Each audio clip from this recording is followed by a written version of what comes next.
In today's business world, change is the only constant, and mastering transformation is the ultimate key to success. Welcome to Shift and Thrive. I'm your host, Natalie Nathanson.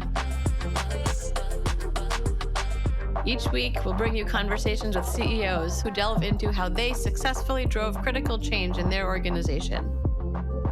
This show is sponsored by Magnitude Consulting, bringing you the thinking power of a growth consultancy and the getting it done power of a full-service B2B marketing agency. Today's guest is a highly accomplished CEO with deep roots across enterprise technology and data intelligence. She's a leader whose career has been defined through leading organizations through waves of disruption, from the early days of digital media to today's AI-driven technology landscape. Her career spans leadership roles at companies including Electronic Arts, Yahoo, ZDNet, and SitterCity. Known for thriving in times of change, she brings a transformation-first lens across industries, now applying it to an insider risk management and user activity monitoring platform that helps organizations leverage AI-powered behavioral intelligence to minimize risk and maximize productivity. She is the CEO of Veriato. Elizabeth Harz, welcome to the show. Thank you, Natalie. So good to see you. You as well, and I'm very much looking forward to the conversation today. And I know you've led organizations across a range of industries and have shared that navigating change is something that you genuinely enjoy. So I'd love to start by asking you if there's kind of a top strategy or mindset from all of your experiences that's really helped you lead through major changes. I think just accepting that change is the only constant is probably really important, and realizing that early in your career, early in your life, right, is very helpful.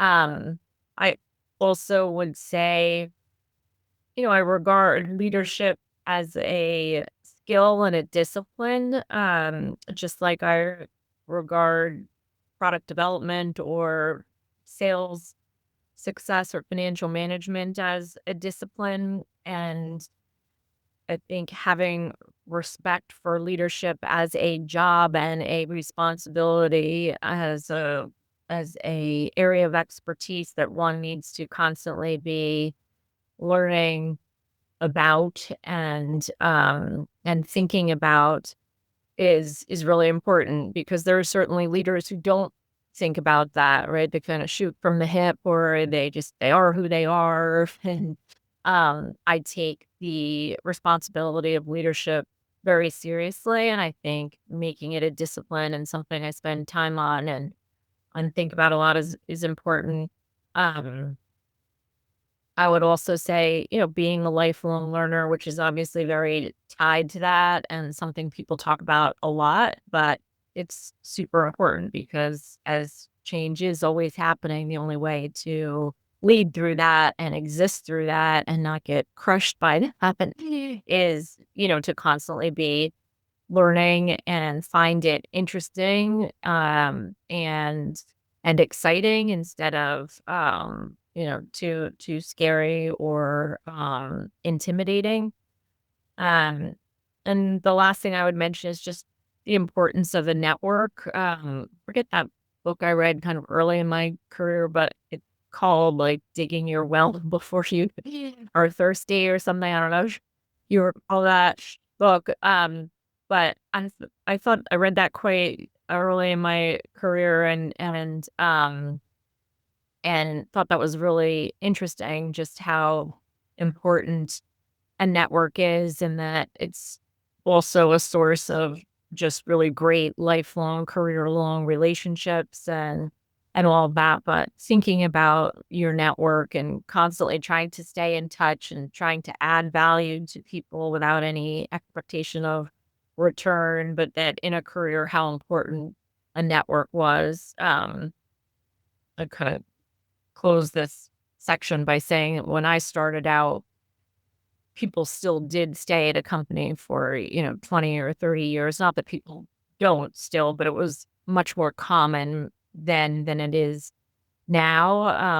And I found that book quite interesting, saying, 20 years from now, like, people won't be at the same company for 20 or 30 years as the norm. And so thinking of like building your career as this continuous story you're building, or, trajectory you're building, instead of just thinking about what am I doing at IBM or what am I doing at GE, and how do I get to the next level there. So I thought those were two very interesting lessons young. Yeah, yeah. I think that's very interesting. And I want to go back to a couple things that you said here. We'll talk about the kind of the network a bit more as well, because I do think, in times of change like we're living through right now, ideas can come from within the organization, but they also come from that interaction with kind of peers and right people that you might have worked with years before. Remember when we kind of went through that transformation and kind of talking about what came from that we can look at through a new lens in current time. So I know for me that's a place where I get a ton of value. Yeah, and I also, the more senior you get, the thornier the issues are that you come um, across. And frankly, you can't just Google it or buy a book about it, right? The first time I came across financial fraud, right? I didn't come from finance. It definitely smelled fishy to me, but I was no expert. Called a former CFO I had worked with that I had a tremendous amount of respect for. And he was like, you need to hire a forensic accountant. I was like, what's a forensic accountant? There's just things you don't know until you get there, and you got to figure it out fast. And your network can be of significant help in those times as well. Yeah, for sure. And I also want to ask, you were talking about kind of being a lifelong learner, which I share that with you. And I think a lot of kind of leaders and entrepreneurs do, because it's both a luxury and a responsibility, in my view, to bring those into the organization and to develop our own skill sets. And I'm curious, what's been most helpful to you? Kind of how do you do that? What do you do to kind of learn new things, pay attention to kind of how you're showing up, that sort of thing? Yeah, I mean, I think it goes hand in hand with the personal attraction I have to change. And so I just try to talk to innovative people on a regular basis, or read a lot regularly. And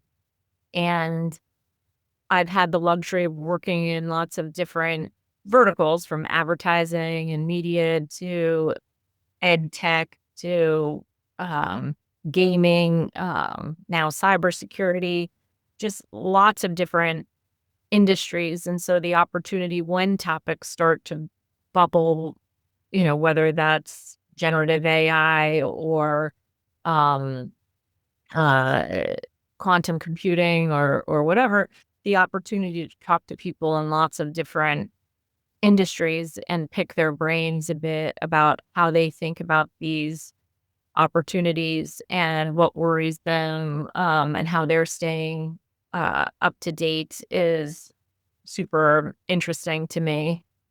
There's also obviously always great conferences. And back to the network thing, I have my informal network, but I also participate in a couple of, like, I call them CEO support groups. But having those formalized groups where you are meeting on a regular basis and interacting with people about some of the most cutting edge topics, or um, most salient business dynamics going on, whether that's tariffs or geopolitical issues, or whatever, being able to have honest conversations with people dealing with those same issues in different industries at a similar level is incredibly helpful. But I think you can do that at any level, right? You can create these groups, whether they're informal networks or you could join these formal networks. Both are incredibly useful, I think. Yeah. I mean, I definitely agree. For myself, I'm a member of Entrepreneurs Organization and have kind of a group of kind of 8 other CEOs and business owners. And I think the benefit in something like that is you have like the longevity of the relationship, the depth, getting to know folks both personally and professionally.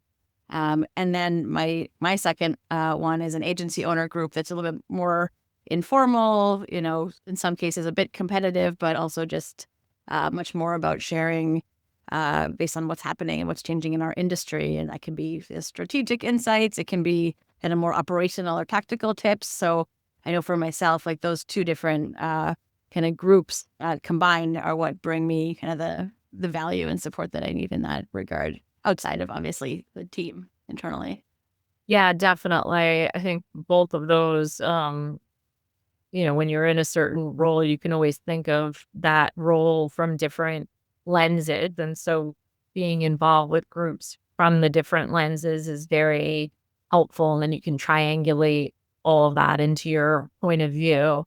I also, like I'll go to, you get those emails or your investors are running a thing or like the marketing team of their portcos. Like I'll go to those on occasion. I'll be the only CEO there, it's a bunch of VPs of marketing or something. And that understanding that you never want to get so far from things that you don't understand what's going on the ground, right? Because innovation is happening closer to operation than further away, right? And just being willing to show up and take a class or listen to a presentation or a TED talk or whatever, and just that realization that you can learn from everybody. I learn, I have a daughter in college and she'll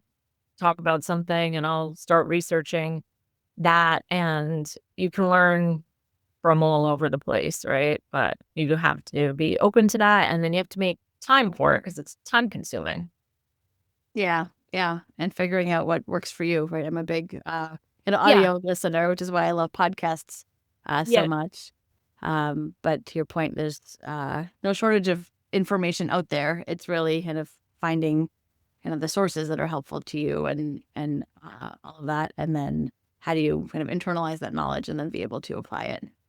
Yeah. And I think it goes back to taking your craft very seriously. I started in sale, and I sort of begrudgingly ended up in sales. I was sort of an in between college and law school kind of thing. I never ended up going to law school, which I could tell that story later. But um, that was sort of what I thought I was going to do, and so sales was just a little bit of a fun experiment, money making assignment in my mind for a short period of time, and I sort of was, like, a little embarrassed about it, that I had gone into sales or something, and very early in my sales career, I mean, I was super lucky to work at Ziff Davis, which was, this technology, print powerhouse. We published magazines that covered the technology revolution that was happening, especially the personal computer revolution that was happening at that time. I really sound like a dinosaur, but, magazines like PC Magazine and PC Week and magazines like that. So that's a whole amazing start to my career. The opportunity to meet people like Michael Dell and Bill Gates and others because they all came to the church of Ziff Davis. But early in because Ziff Davis was so focused on sales as a career and as an expertise and their how seriously they took training and development and how seriously they took sales as a craft, it really struck me. You don't have to be a surgeon to have a lot of respect for your craft and be constantly, investing in that. So that made quite an impression on me. And I think no matter what I've done since then, I've always thought about how do I really respect this craft that I'm in and improve at it. I love that. I think that's a really great way to think about it. And wanted to ask you about your love of change. It's a bit more on the personal side. Like, where do you think that comes from in you? Yeah. I am the youngest of 7 kids, of like a big, crazy Irish Catholic family.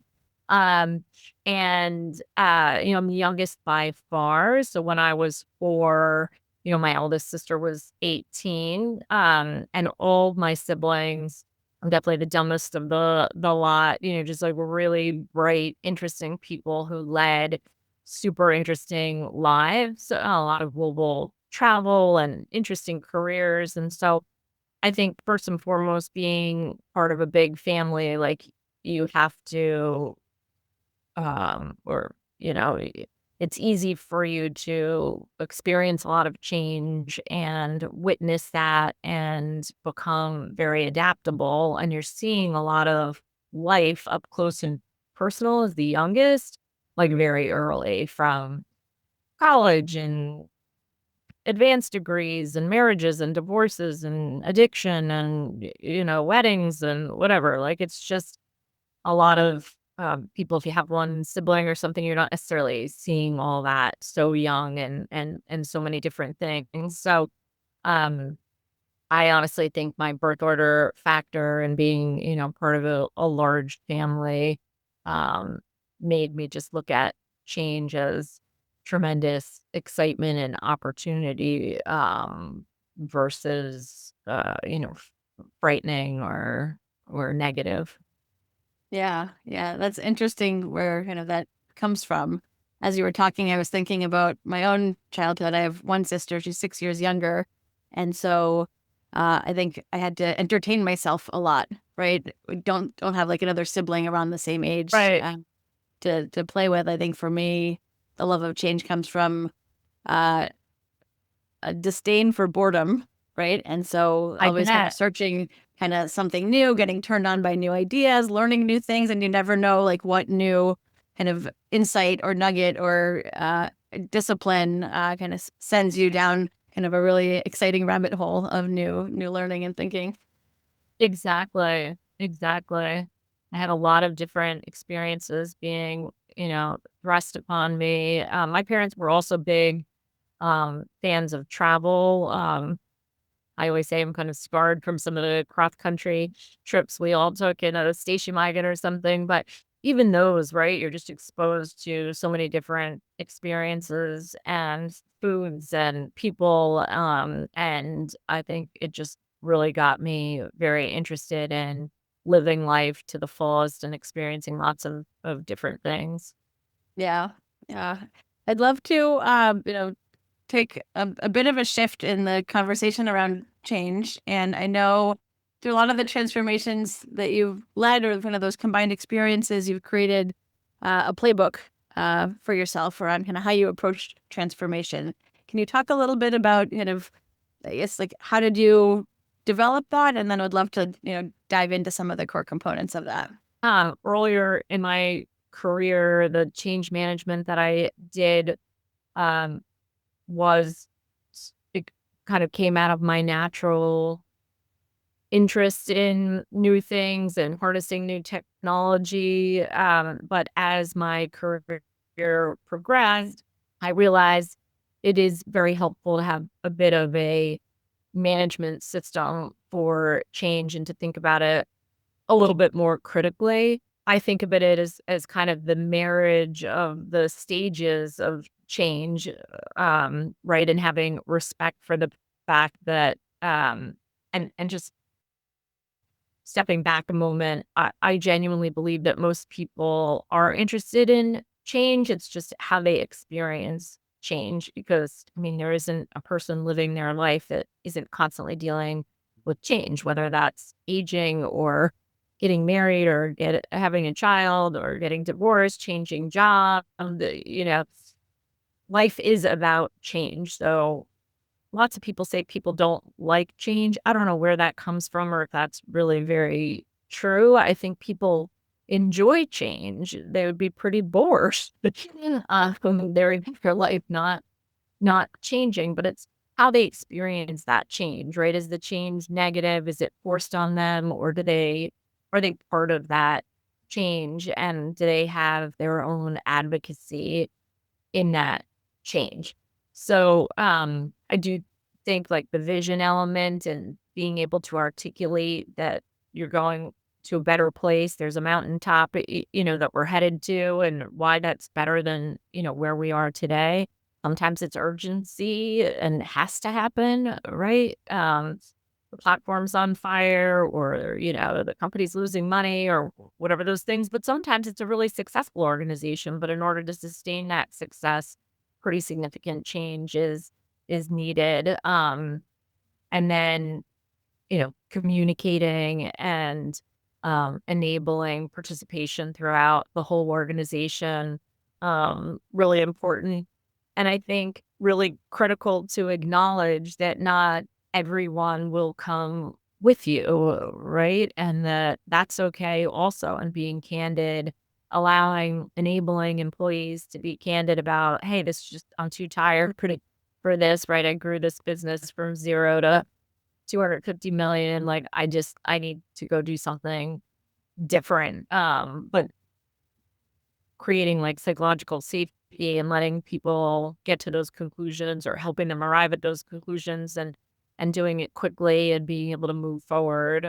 So there's like a whole piece around that. But a lot of those steps I just talked about are in the, John Cotter change management model.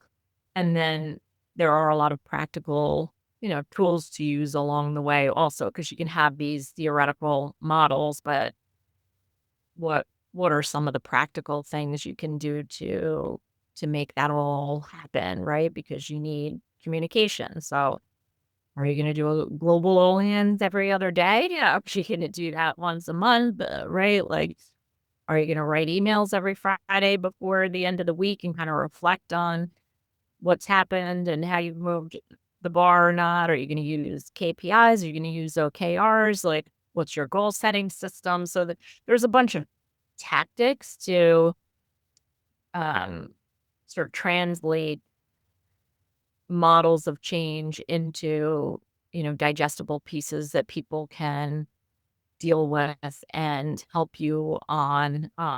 So I just have a lot of tactical tools to help with that. Yeah.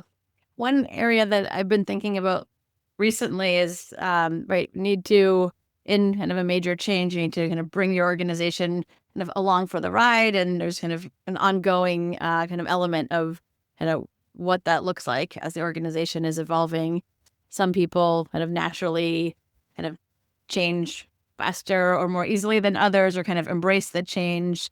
And I feel like, especially in today's world where things do feel like they're moving fast, have you been in situations where kind of not everyone is kind of coming along for that change, or they might be falling a bit behind?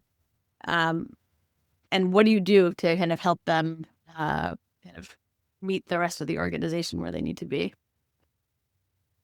Yeah, I mean, one of my firm beliefs about successful change is a lot of the answers actually lie in the organization. Perhaps it's been my unique experience, but I doubt it. I just feel like, if you show up inheriting an organization that needs to change for X reason, if you go and talk to people in the organization at all levels, they generally know that this change has to happen, and they generally have the answers about how to get it done. So I just believe if you, get out early, talk to the organization. Number one, you're obviously enlisting people and they're feeling part of the solution, and not that this change is being sort of handed down, especially, God forbid, from somebody who's brand new, who doesn't understand potentially the vertical or the competitive dynamics, or the, client issues. You can name all the reasons, or all the dynamics they may be unaware of. So that is incredibly helpful. And in my experience, people will self-identify that they are not on board for the change. Like I said, either been there too long, they're just a bit burnt out by the whole thing, and they need a change, but like a bigger change, a new challenge, a different company, a different set of people. And then, there are the folks who are super excited about the change and they jump, right on the boat. And then there's kind of the folks in the middle that have their doubts for whatever reason. Maybe, you're new or they've seen this movie a couple times and it hasn't worked out. Um, and so rightfully so, that group of people needs some proof. Cotter and a lot of the models talk about having some quick wins and demonstrating that this direction of change is correct, and that it will yield immediate success or, quite tangible and close success. And then you tend to see people opening up a bit, coming on board a bit more aggressively, being part of the effort. Hey, we had done this, we probably could have done this better. And instead of as a leader saying, why didn't you tell me that? Right. Just like, thank you so much. That's so helpful. Would you come to this meeting tomorrow where we're talking about X? And you see those people kind of slowly opening up and being some of the best contributors because they're naturally a little bit um what's the word I'm looking for? Skeptical, and a little bit slower to open up, but they're often the greatest idea powerhouses and have thought about things, very thoroughly and can be huge agents of change. Yeah.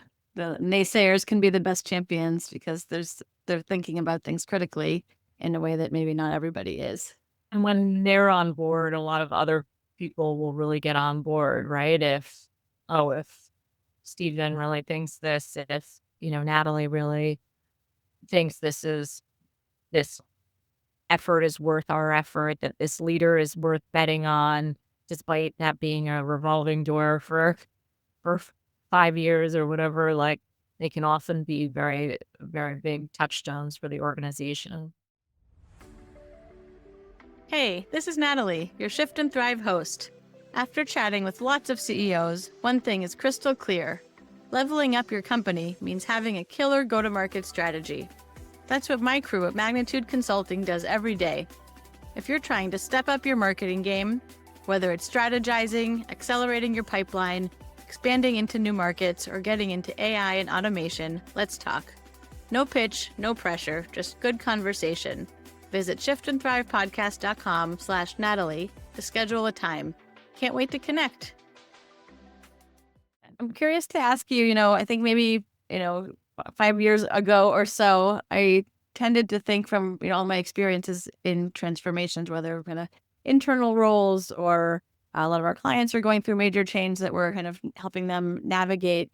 But I always thought of it a bit more of a kind of finite start and end to a transformation. And then, of course, there's continuous improvement and recalibrating and all of that. It feels to me like the times that we're living in right now, there's so much changing that there almost won't be an end to the transformation because we're kind of operating against a moving target of kind of the landscape around us changing. I'm curious, like, if you feel that, and then if you agree, and if so, kind of how does that plug in either with any of the change management kind of disciplines or frameworks that or just kind of how do you think about that? Yeah, at the risk of sounding like an idiot downplaying AI, which I will never do, I do think it's important to reflect that lives are all about change, centuries are all about change, history is all about change, right? If we could live the last 5,000 years over in 1 hour conversation or something, right? There's a lot there. And so, um, the Industrial Revolution, like, fairly significant series of events, the world and humanity quite different, post-industrial revolution versus prior. So I think having some historical context about the moment that we're in is really important. And I, again, am not at all downplaying the significant era that we are in, just really with the advent of artificial intelligence.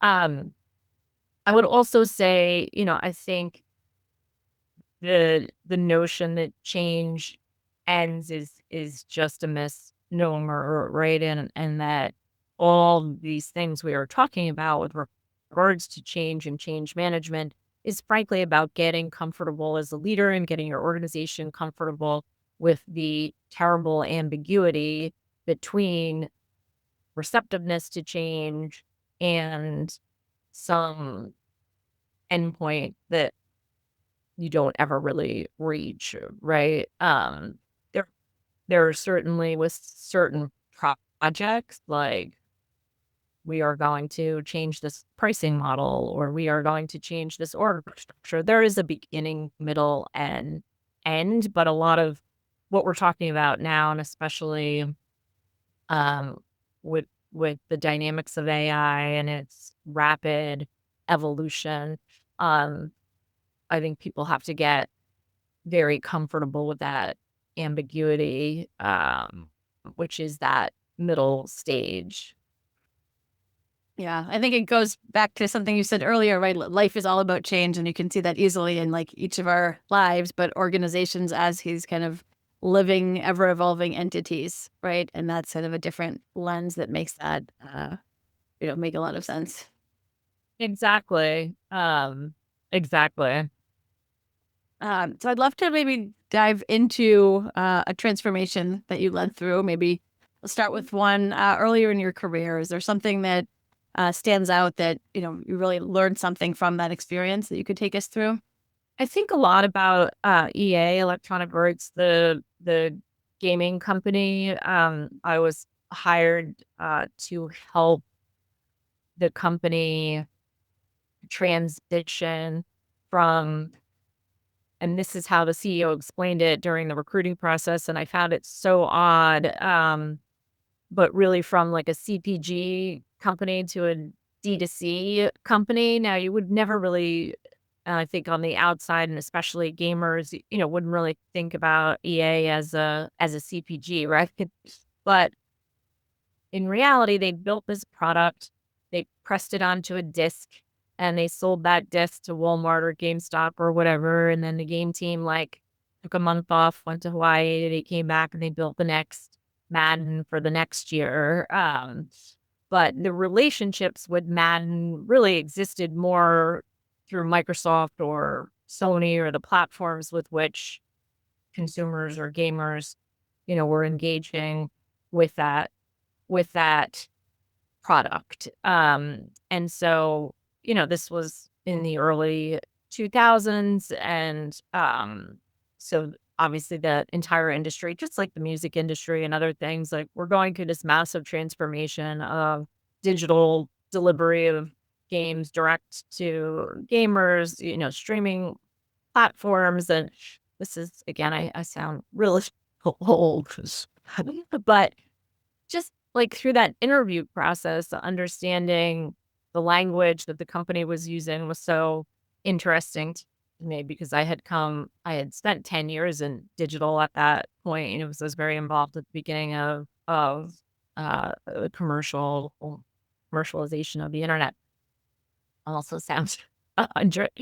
Um, but so I went to EA and my role was to help figure out new monetization models, right? Because if you were moving these games from press discs onto digital direct delivery, you weren't necessarily selling a game for, $60 in a retail store. So how might we, monetize this IP, this product in new ways?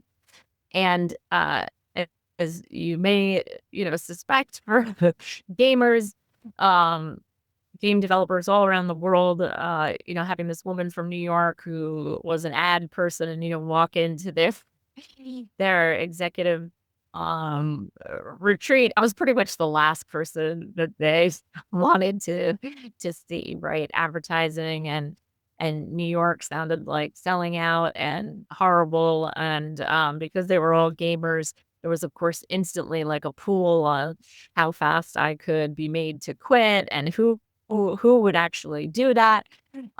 Which I, of course, found out later because many of them became very good friends.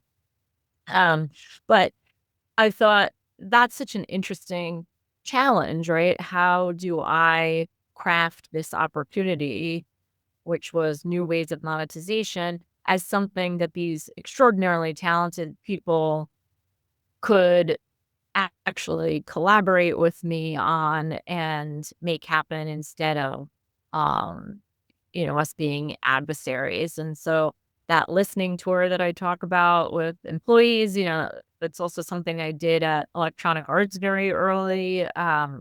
Traveled all around to all the different studios, talked to these heads of the studios, the individual developers, and just talked about our business challenge and opportunity and enlisted their help, and talked about as a non-gamer, when I went to sporting events, how cool the, ads and brand involvement in those sporting events could be, and how might we work with brands to make a driving game even more realistic, make a sports game, even more realistic.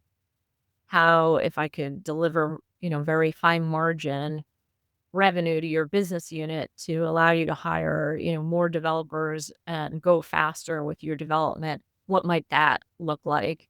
And we just came up with such awesome, awesome solutions that both the developers and the gamers really enjoyed, from sponsored downloadable content. Gamers could get a faster car or, a bigger gun or whatever the context, provided to, dynamically rotating doorknob boards like inside, a basketball game, so that it felt more like sitting in an arena with those, ads in the arena and those ads, changing. Um, so kind of a long story, but just, an example about I think a really good example about hostility towards change and how to, navigate that in a way that really delivered great outcomes for everybody involved, profitability and enhanced user experience. I think it's a great story, and what I'm taking away from it is, right, one is your communications to the team and like genuine kind of listening and ideation that comes of that. What's in it for individuals on the team, for the business overall, and it sounds like being very authentic to kind of what the Yours. business was about, and how do you like truly make enhance the experience rather than kind of monetization can sometimes have kind of a negative connotation, but done right, it can bring a lot, which sounds like what you led through. Right, exactly. For both the users and the business. Yeah. So, can you take us to the present day? And I know you've been leading through some, evolutions at Veriato. Can you talk about, the company's, background a bit, and then we'll get to kind of what are you, what are the changes you're navigating? Yeah, absolutely. Very such an interesting story because it is almost 25 years old now, and has a long history in providing visibility for to organizations. And there were two businesses that focused on different use cases that we actually brought together when I joined a few years ago.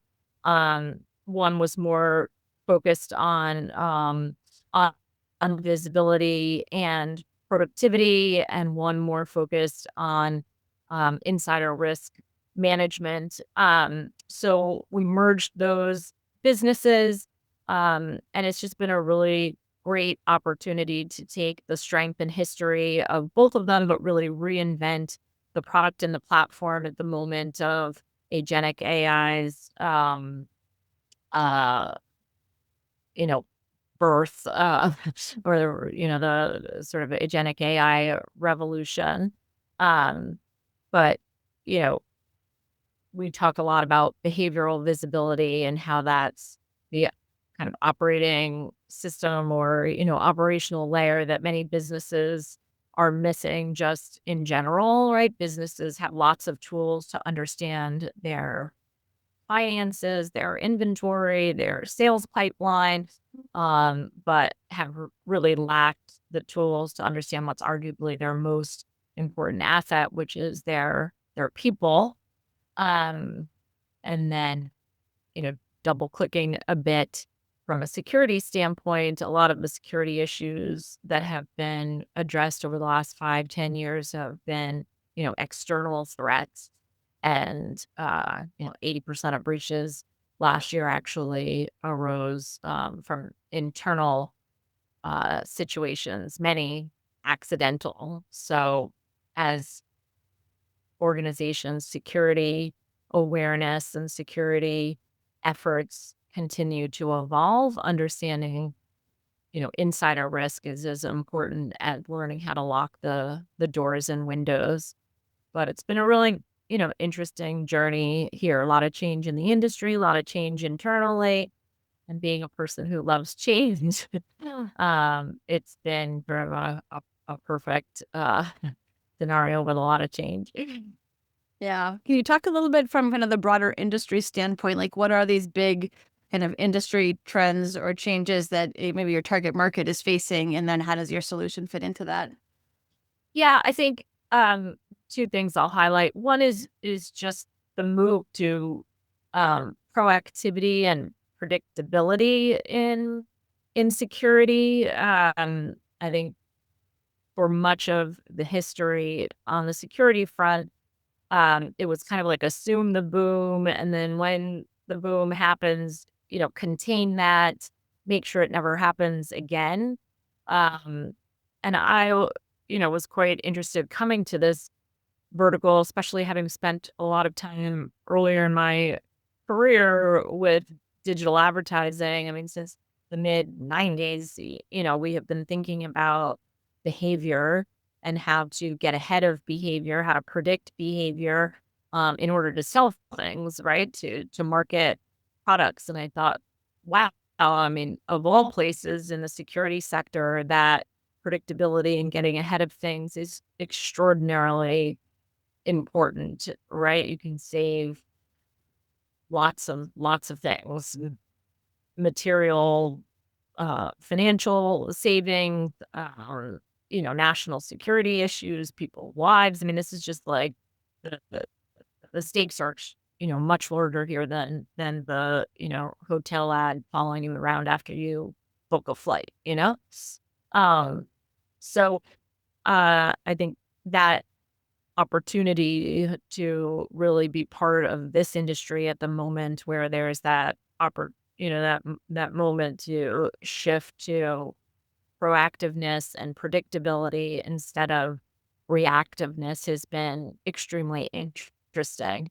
Now, couple that with the real trends that could organizations are facing with humans, working from everywhere. There's certainly a lot of people returning to office, but they're not necessarily all returning, 5 days a week. And there's lots of companies that are now remote first or seriously hybrid. And then you have employees bringing their own devices. When I talk about 100 years ago, again, in the old days, you kind of get the company issued devices, both your, laptop and your phone. And there was a lot of control around that. Now that's definitely not the case. Think about AI and people using Chat GPT and pasting, IP into Chat GPT to look things up or, get answers about things. So there's the device Wild West. There's also like the content and AI Wild West. So lots of new dynamics happening with IT realities and security realities. Yeah. I'm curious if you have a favorite either use case or specific customer story of kind of the impact that kind of looking at this differently and using a platform like yours has made. Yeah, there are so many from the security side as well as just better understanding the workforce. So, just on the general example, I think that we could talk about that a little bit first. So, a finance department, observing and seeing that the employees are using Excel a tremendous amount, and kind of being able to dig in and saying, what SaaS platform might we be able to invest in order to, or what analytics tool, can we use in order to do that work? We would rather have our, MBAs and CPAs using their minds for more strategic initiatives versus doing a lot of, data entry and analysis that other tools can use. So, kind of basic example there. We have very cool sentiment analysis in the platform. And so understanding how people are thinking about things. And there's a security element to that, of course, understanding, negative speak, you know, age old issues like sexual harassment and other things don't go away just because people are working remotely. And so you can pick, you know, hate speech or, other things and be able to get ahead of those problems in an organization. Um, can also use sentiment analysis to understand. We just announced in the all hands this morning we're acquiring this business or we're being acquired, getting a finger on the pulse of are people generally, supportive of that, excited about that, or what are the areas that they're concerned about and how do we address those things? So lots of very interesting examples of understanding your organization in the way that you understand your financial architecture or you understand your, inventory realities. Um, and then, certainly on the security front, you know better than many people the, impacts of a breach or a security event, the cost of that, sites or entire companies. And you see what happened with Cloudflare and large parts of the internet down, right? Like when there are issues, it takes much longer to contain them than you would like. They're more expensive than you would like. There's larger ramifications on your business. And so being able to get ahead of that and understanding and shutting things down before IP is taken or before a password ends up, in the wrong person's hands, it's really impossible to quantify how much time and money and reputational damage we help our customers avoid because the beauty of using the platform is those things don't happen. Right. That is kind of inherently when you're stopping bad things from happening, it's always harder to quantify than the other way around. But ultimately, that's of course what every organization wants, and that's why. Exactly. And I think, with the platform showing red, yellow, green at a high level and incidents, people get a very good sense of what they are avoiding and getting ahead of, versus having to guess at it. Right, right. Yeah. And it goes back to, as you were talking, the shift towards more kind of being more proactive, that by default, you're trying to kind of plan ahead to kind of optimize and not be in situations where these things are coming your way. Exactly. Well, Elizabeth, I know we only have a few minutes left, but would love to really ask you a more introspective question based on your experience. And if you were sitting in a room with your younger self in your first ever leadership role, what advice would you give yourself? I think it would probably be just to trust myself more. I think, my first leadership role, I started managing other salespeople and had to learn that lesson of like letting go and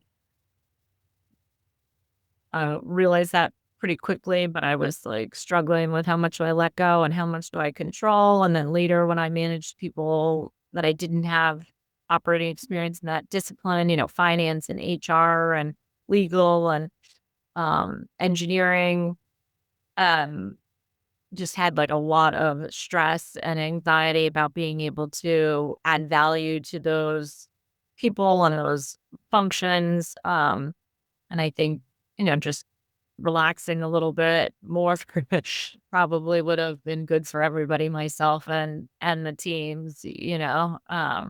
So I think that's the advice I would give people, trust yourself and rely on your network and people who've done it before to coach you through all of it, which I'm still doing to this day. I ask for help and people ask me for help and that's how you get through it all. You're not alone.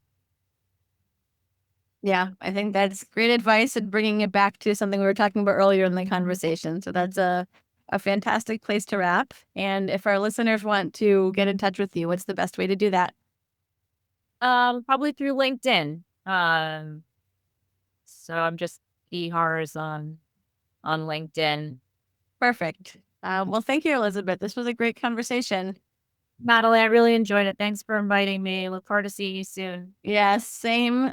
So thank you for all the insights that you shared. And thank you to everybody that's listening. I know I loved hearing so much of what Elizabeth shared, the conversation around being comfortable with ambiguity and hearing from her experiences on the different changes that she's led through. So if today's episode gave you any valuable insights, and I'm sure that it did, please share this with someone because we know that sharing this kind of knowledge and experiences helps all of us drive successful organizational transformation and evolve ourselves as leaders.